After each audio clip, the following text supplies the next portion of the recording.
यहाँ पे हम स्टडी करने वाले हैं पिवट टेबल के बारे में। पिवट टेबल क्या है और क्यों यूज़ करना है वो तो हमने इंट्रोडक्शन वीडियो में देख लिया। अब मेन डेटा को भी समझने की कोशिश करते हैं। यहाँ पे मैंने बहुत बेसिक तरीके से चीज़ों को एक्सप्लेन करने की कोशिश की है, लेकिन पिवट टेबल का एडवांस कंटेंट लाइक इसमें और क्या क्या फंक्शंस होते हैं और कितनी क्रिएटिव चीज़ें और इंटरेस्टिंग फन एंड फैक्ट्स हम पिवट टेबल के साथ देख पाएंगे, वो मेरे इंटरमीडिएट एंड एडवांस कंटेंट में है। लेकिन यहाँ पे मैं आपके साथ शेयर करना चाहती हूँ पिवट टेबल के बारे में थोड़ी सी इन्फॉर्मेशन, ताकि आपको पता चले कि ये फंक्शन भी कितना यूज़फुल है। एनीवेज, यहाँ पे बहुत सारे कॉलम्स है, राइट। अब पिवट टेबल में हमें दो टाइप के कंटेंट को समझना है। The number one type of content is unique and the second number type of content is repeated. अब यहाँ पे यूनिक है जैसे कि employee name and hire date, ठीक है। ये दो जो कॉलम है मैं उनको यूनिक मानती हूँ। बट जो बिल्डिंग है north south east west main and Taft and Watson, ये जो 6 कैरेक्टर्स है ना, ये मोर देन लाइक 742 के सेल्स में पता नहीं कितनी बार रिपीट हुए हैं। तो 7 नेम्स बार बार रिपीट हो गए, ठीक है। तो ये रिपीटेड कॉन्टेंट में आ गए। Same goes with the department. ये डिपार्टमेंट जो है वो कंटिन्यूस रिपीट हुआ है। ऐसे नहीं कि आईटी में कोई एक पर्सन काम कर रहा है तो सिर्फ एक ही है। There are many people working in IT, sales, creative, manufacturing, quality assurance, तो अलग अलग डिपार्टमेंट के लोग यहाँ पे हैं। Status, full time, half time, partly, contract. ये 4 जो सेंटेंसेस या फिर 4 जो वर्ड्स हैं ये कंटिन्यूस रिपीट हुए हैं डी कॉलम में। हायर डेट तो मैं यूनिक ही कहूँगी। ईयर्स ऑफ एक्सपीरियंस कोई 22 ईयर्स का है तो इसका मतलब ये नहीं कि सिर्फ एक ही है 22 ईयर्स का, शायद कोई और भी हो सकते हैं। जैसे कि देखो 11 यहाँ पे 2 बार है, यहाँ पे तीसरी बार है, कि देखो 22, तो मेरे लिए तो ये भी रिपीटेड कंटेंट है। Same goes with the benefits. Benefits अगर यहाँ पे दिया गया तो ये सेम बेनिफिट है ना, कंटिन्यूस रिपीट हुआ है, ठीक है। सैलरी थोड़ी सी यूनिक है बट नॉट एग्जैक्टली। ऐसा हो सकता है किसी की सैलरी, बहुत सारे एम्प्लॉयज़ की सैलरी लेस देन 25,000 है, किसी की सैलरी ग्रेटर देन 65,000 है और कोई मॉडरेट है। जॉब रेटिंग 1 2 3 4 5, ये 5 नंबर्स कंटिन्यूस रिपीट हुए हैं। तो पिवट टेबल में हमें समझना था what is repeated data and what is unique data, ठीक है। ये समझ में आ गया। अब यहाँ पे कोई फॉर्मूला अप्लाई नहीं होता। पिवट टेबल का जो फंक्शन है ना वो इंसर्ट टैब में है। फर्स्ट टूल ही पिवट टेबल है। तो आपको पहले ना आपका मेन डेटा सिलेक्ट करना होता है, ठीक है।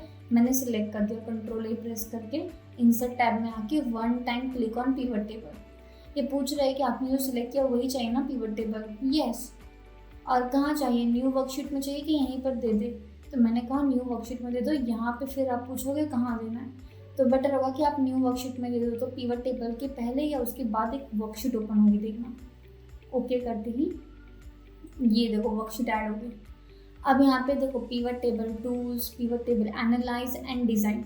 मैं आपको फील्ड्स के बारे में यहाँ पे बता देती हूँ, वरना बेसिक का मतलब ये नहीं कि आपको सिर्फ मैं ये बताऊँ कि पिवट टेबल आ गया, लेकिन एग्जैक्टली क्या चीज़ है मैं आपको एक बार इंट्रोड्यूस कर देती हूँ। आपके डेटा में आपको क्या क्या चीज़ें चाहिए आपको यहाँ पे इंट्रोड्यूस कर दोगे, जैसे कि employee name, building, department, status. Hire date मुझे नहीं चाहिए, मुझे ईयर्स ऑफ एक्सपीरियंस भी नहीं चाहिए फ़िलहाल। बेनिफिट्स चाहिए, जॉब रेटिंग भी चाहिए एंड सैलरी भी चाहिए, ठीक है। तो डेटा कुछ इस तरीके से यहाँ पे बन रहा है। जो न्यूमेरिकल डेटा होगा ना वो बाय डिफ़ॉल्ट वैल्यूज़ वाले सेक्शन में जाता है, और जो यहाँ पे वैल्यूज़ दिखा रहे हैं ठीक है वो रहने दीजिए। अब बाकी सब रोज़ में आता है। व्हाट इज़ फिल्टर्स, जो हमें रिपीटेड डेटा जो होता है ना रिपीटेड, वो हम फिल्टर्स में डाल देंगे। वो क्यों डाल रहे हैं वो सब हम देखते हैं, लेकिन फिलहाल हम फिल्टर्स जो है वहाँ पे रिपीटेड डेटा डालेंगे और रोज़ में सिर्फ यूनिक रखेंगे। जैसे कि बेनिफिट्स को ड्रैग कर दो फिल्टर्स के अंदर, ठीक है। स्टेटस को भी ड्रैग कर दो फिल्टर्स के अंदर। देखो यहाँ पे ना डेटा बनते जा रहा है। क्यों डालना है, ताकि डेटा का आउटपुट हम कुछ बता पाए।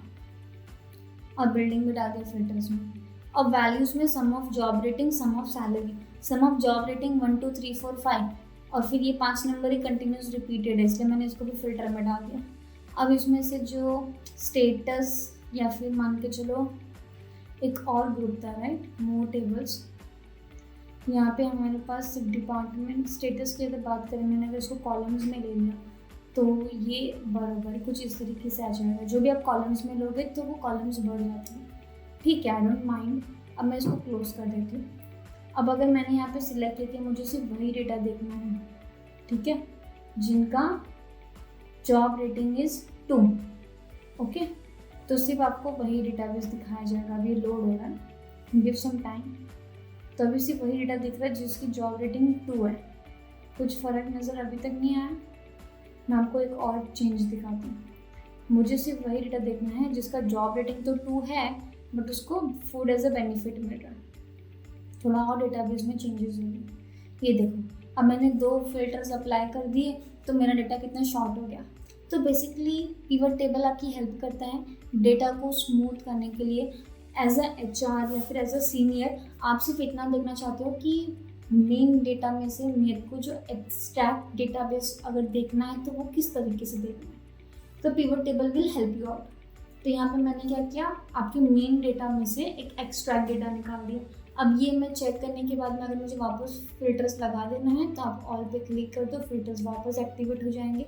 अब जॉब रेटिंग नंबर 2 तो है ही है, बट मुझे डिपार्टमेंट में कुछ चेंजेस करनी है, तो you can do that as well. आप यहाँ पे सिलेक्ट मल्टीपल आइटम्स पे जाके ऑल को डिसिलेक्ट, मुझे सिर्फ क्रिएटिव देखना है और ग्रीन बिल्डिंग देखना है, ओके। अब ये डेटा को उस तरीके से फिल्टर करेगा, तो ये शॉर्ट डेटाबेस हमें यहाँ पे मिल जाता है।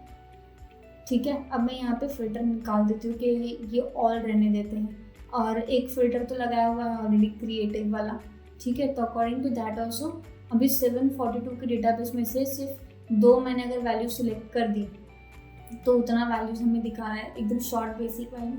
अब मैंने सारे फिल्टर्स निकाल दिए। तो ये इस तरीके से ना आप पिवट टेबल को यूज़ कर सकते हो।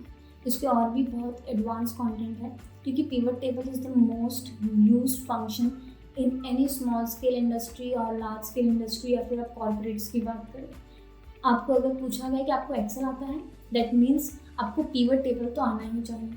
तो इसको एडवांस कंटेंट में मैंने और भी काफ़ी डिटेल में एक्सप्लेन किया है, क्योंकि अभी हमारे पास यहाँ पे पिवट टेबल टूल्स है, तो ये सारे फंक्शंस किस लिए यूज़ किए जाते हैं वो हम नेक्स्ट स्टेप में देखेंगे, that is intermediate. Thank you.